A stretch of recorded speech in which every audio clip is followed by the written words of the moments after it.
बिस्मिल्लाहिर्रहमानिर्रहीम। दोस्तों, आज हम आपको बताने वाले हैं कि आपके घरों में बीमारियों का खात्मा कैसे हो सकता है।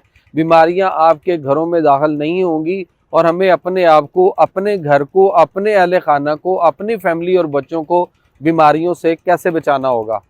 सबसे पहले कि आप अपने घर में किन 4 चीज़ों का इस्तेमाल करें, और वो 4 चीज़ें कौन सी हैं। उनमें नंबर 1 है देसी घी, और नंबर 2 है उसमें सरसों का तेल, नंबर 3 है उसमें नारियल का तेल, और नंबर 4 है उसमें जैतून का तेल। तो अपने किचन में सिर्फ ये 4 चीज़ें जो हैं, इनमें से जिस चीज़ की अवेलेबिलिटी आपके पास हो, जो दस्तयाब हो, आप उस पर अमल करें। और बाकी जो हम ये जो कुकिंग ऑयल बाज़ार से लेते हैं, जिनको रिफ़ाइन किया होता है, या उसके अलावा ये जो मसनूई घी बनाने की कोशिश हुई और वो बहुत ज़्यादा बिक रहा है, जिसको हम बनास्पति घी कहते हैं, इनसे अपनी जान छुड़ाइए। हम खाना बना सकते हैं, हम खाना खा सकते हैं। उनमें 4 तेल हैं, उसमें से एक जो है वो ये सरसों का तेल है। मैं ये वो सरसों में खड़ा हूँ, ये वो सरसों है जिसका साग जो है वो हम बड़े शौक से खाते हैं। ये वो सरसों है जिसका तेल जो है उसके अंदर हम जो है वो अचार जो है वो बड़े शौक से खाते हैं। और दोस्तों, ये सरसों इतना खूबसूरत प्रिजर्वर है इसका तेल जो है, कि अचार हमारा जो है वो इसी सरसों में 1.5-2 साल जो है वो ख़राब नहीं होता। सो इसलिए इसको अपने खाने में इस्तेमाल कीजिए, सरसों के तेल की तरफ आइए। और ये जो हम प्रोसेस्ड किस्म के या रिफ़ाइन किए हुए हम जो ऑयल लेते हैं बाज़ार से, कुकिंग ऑयल लेते हैं, और उन कुकिंग ऑयल के अंदर हम खाने बनाते हैं, या हम मुख्तलिफ़ किस्म के बनास्पति घी वगैरह का जो इस्तेमाल करते हैं, ये दोस्तों इंतहाई मुज़र सेहत है। देसी घी के ऊपर हमने बात की, तो देसी घी जो है आप अक्सर कहते हैं कि जी हमें मिलता नहीं। आप खुद गाय और भैंसों का दूध जो है वो ख़रीदें, और दूध ख़रीद के अपने घर में एक चाटी और उसके साथ वो जो मदानी होती है वो खुद लें, बाज़ार से मिल जाती हैं वो चीज़ें, आप खुद लें और लेकर घर में रख कर उसमें 3-4 किलो दूध, उसको जाग लगाएं रात को, और सुबह उठकर ख़वातीन और मर्द जो हैं, आप देख लें कि शहर के अंदर क्या होता है, हम मुख्तलिफ जाकर जो जिम हैं, हेल्थ क्लब हैं, हम उनमें जाकर वहाँ पे जो है वो बहुत ज़्यादा मशीनों के साथ एक्सरसाइज कर रहे होते हैं और उनको खींच रहे होते हैं।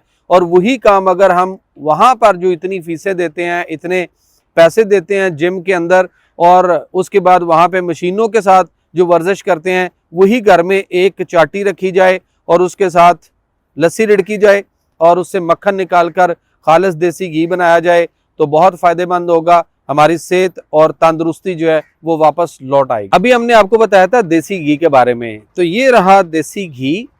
देसी घी जो है ये बहुत ज़्यादा फ़ायदेमंद है, और अल्लाह ताला ने इसको फितरत और नेचर के तहत जो है ना वो इंसान को बनाने की जो है वो तरकीब भी दी, और इंसान उसको उसी तरह से बनाता है, चला आया और इसको इस्तेमाल करता रहा। जब तक हम देसी घी के ऊपर रहे तो उस वक्त तक बीमारियां और मसाइल नहीं थे। हार्ट की प्रॉब्लम, ब्लड प्रेशर के मसाइल, हमारे पट्ठों और जोड़ों के मसाइल, फालिज होने के चीज़ें, और कई सारे मसाइल जो थे वो हमारे बहुत अच्छे रहे और हमें कोई प्रॉब्लम नहीं थी। जब से हम जो है वो आए बनास्पति घी की तरफ आए, और जब हम ये कुकिंग ऑयल्स की तरफ आए, तो ये बीमारियां, उनसे हमें 4 चांद लग गए और बड़ी तेज़ी से उनमें इजाफा हुआ। दोस्तों, ये वो देसी घी है जिसके बारे में अल्लाह के नबी सल्लल्लाहु अलैहि वसल्लम की हदीस है कि आपने फरमाया कि दूध एक मुकम्मल ग़िज़ा, और इस दूध में से जो निकलता है देसी घी, वो बतौर दवाई शिफा, और इनके गोश्त में बीमारियां हैं। तो जिस घी को अल्लाह के नबी सल्लल्लाहु अलैहि वसल्लम ने शिफा फरमाया हो, आज मुसलमान हम जो है वो इसको ये समझ बैठे कि इससे बीमारियां आती हैं। लेकिन अब तो वो गोरे और बहुत सारे गैर मजहब जो लोग हैं, और डॉक्टर जो हैं, बड़े बड़े रिसर्च स्कॉलर डॉक्टर जो हैं, कार्डियोलॉजिस्ट जो हैं, अब उन्होंने भी कहना शुरू कर दिया है कि देसी घी का इस्तेमाल करें। अगर हम देसी घी का इस्तेमाल करते रहते होते तो हमारी आर्टरीज ब्लॉकेज, वॉल ब्लॉकेज और इस तरह के मसले बिल्कुल ना हो। इस तरह के कुल्लू सिस्टम पे रहा इंसान, और कुल्लू से तेल लेता था, और उस वक्त तक बीमारियां और मसाइल जो है वो उसने उसको नहीं घेरा था। सो हमें क्या करना है कि आपको इसी तरह जैतून का तेल लेना है और इसी तरह से नारियल का तेल है।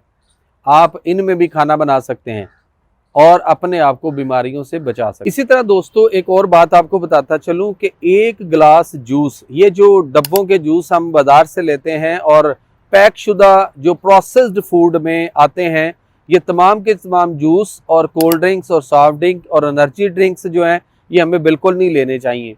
जैसा कि मैंने जूस की बात की, एक गिलास जूस जो डब्बों के जूस हैं वो अगर एक गिलास जूस हो और एक गिलास शराब हो तो दोनों का जिगर के ऊपर एक जैसा ही इफेक्ट है। किन्नों का जूस, अनार का जूस, माल्टे का जूस, मौसमी का जूस, गाजर का जूस, ग्रेप फ्रूट का जूस और बहुत सारी चीजें, ये सारी की सारी आपको ऑर्गेनिक अल्लाह ताला ने आपको फितरत और नेचर के करीब लाने के लिए कुदरती पैदा की हैं।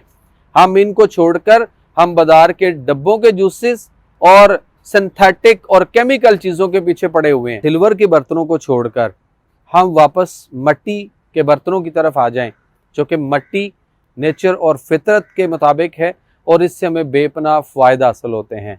सो अगर हम इस तरह की चीज़ों में खाना बनाना शुरू कर दें, ये देखिए ना, ये सारी चीज़ें इसी तरह से हैं, अगर हम इनमें खाना बनाएं तो यकीन करें हमें बहुत सारी बीमारियों से हम बच सकते हैं। इसके साथ ही मैं आपको बताऊं कि ये देखें, मिट्टी के गिलास, मिट्टी के जग, मिट्टी के कूलर्स, मिट्टी के बहुत सारे बर्तन जो हैं वो मार्केट में दस्तयाब हैं। हमें फितरत और नेचर की तरफ लौटना है। फितरत और नेचर की तरफ लौटिए, अपने आप को, अपने घर को, अपने प्यारों को बीमारियों से बचाएं। और ये जो बड़े बड़े अस्पताल बड़े पड़े हैं और जिनके अंदर बेपनाह रश है और हम रोज़ाना बिला नागा सिर्फ बीमारियों को कंट्रोल करने की दवाइयाँ खा रहे हैं, इनसे अपनी जान छुड़ाइए। मुहावरा हमने अक्सर सुना है कि सुबह नाश्ता करो बादशाहों की तरह, दोपहर का खाना वज़ीरों की तरह और शाम का खाना फ़कीरों की तरह। तो दोस्तों ये जुमला, ये मकूला जो है ये 100% गलत है। ये ऐसे ही खाम खा गलतुल आम होके मशहूर हो गया, ऐसी कोई बात नहीं है। कुरान में अल्लाह फरमाते हैं, सूरह अल-राफ आयत नंबर 31, कुलू वशरबू वला तुसरिफू, खाओ पियो और इसराफ, हाथ से तजावज़ न करो।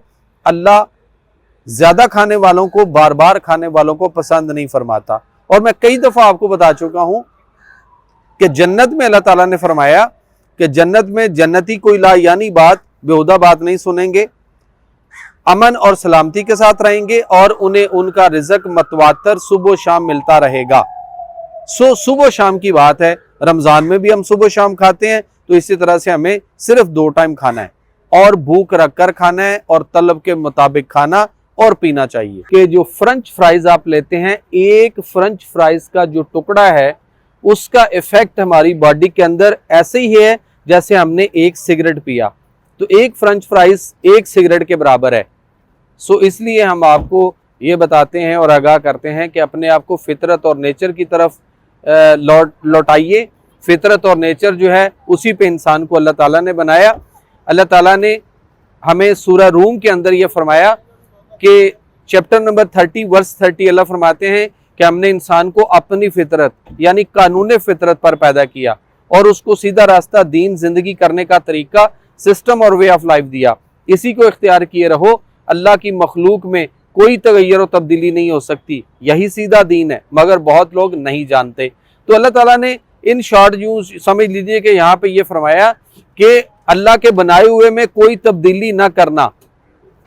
सो ऑर्गेनिक चीज़ें जो हैं उसकी तरफ हमें आना पड़ेगा और यही हमें निजात दिला सकती हैं बीमारियों से और हमें बचा सकती हैं इन तमाम बीमारियों से।